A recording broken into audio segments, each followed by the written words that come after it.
ಯಾವ high command sir ನಿಮ್ ಮುಂದೆ ಬಿಸಾಕ್ಬೇಕು ನೀವು ಹೈಕಮಾಂಡ್ ನೀನು ಬಿಜೆಪಿಗೆ ನೋಡ ವಾಜಪೇಯಿ ಮೋದಿ ಅವರಿಗೆ ಥೂ ಅಂತೇನು ಥೂ ಅನ್ನು ನೋಡೋಣ ಅಲ್ಲ ಮೋದಿ ಅವರಿಗೆ ಥೂ ಅಂತನ್ರಿ ಸರ್ ದಮ್ಮಿದ್ರೆ ನಾನು ನಿಮ್ಗೆ ದಮ್ಮಿದ್ರೆ ಸರ್ ದಮ್ಮಿದ್ರೆ ಮೋದಿ ಅವ್ರ ಮಾತನ್ನ ಕೇಳಲ್ಲ ಸರ್ ಸರ್ ಸರ್ ಸರ್ ಒಂದು ನಿಮಿಷ ಸರ್ ಯಾರು ನಿಮ್ಮ ಅಧ್ಯಕ್ಷ ಸರ್ ಒಂದ್ ನಿಮಿಷ ಕೂತ್ಕೊಳ್ಳಿ ಸರ್ ಒಂದ್ ನಿಮಿಷ ನಾನು ಮೋದಿಯವರ ಭಕ್ತ, ನಾನು ಹೈಕಮಾಂಡಿನ ಭಕ್ತ, ನಾನೊಬ್ಬ ಪಾರ್ಟಿಯ ಶಿಸ್ತಿನ ಸಿಪಾಯಿ. ನಾನು ಕರ್ನಾಟಕದಲ್ಲಿ ಇದ್ದೀನಿ ಅನ್ನೋ ಕಾರಣಕ್ಕೆ ಹೈಕಮಾಂಡ್ ಮಾತು ಕೇಳಲ್ಲ ಅಂತ ಹೇಳಲ್ಲ. ನಾನು ಹೈಕಮಾಂಡ್ ಮಾತೇ ಕೇಳೋದು, ನಾನು ಪಾರ್ಟಿ ಮಾತೇ ಕೇಳೋದು.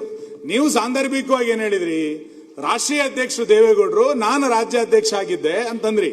ನನಗದು ಖುಷಿ. ನೀವು ಹೋಗಿ ನಿಮ್ ತನ ಉಳಿಸ್ಕೊಂಡ್ರಿ ಅಂತ.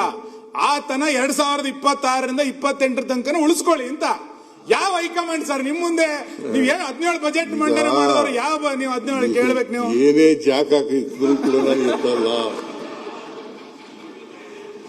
ಬಹಳ ಪಾಪ ಸುನೀಲ, ನಿಮ್ಮ ಸೌತ್ ಕೇಂದ್ರದವರೆಲ್ಲ ಬಹಳ ಶಾರ್ಪ್ ಅನ್ನ ಕಾಣಿಸುತ್ತಲ್ಲ.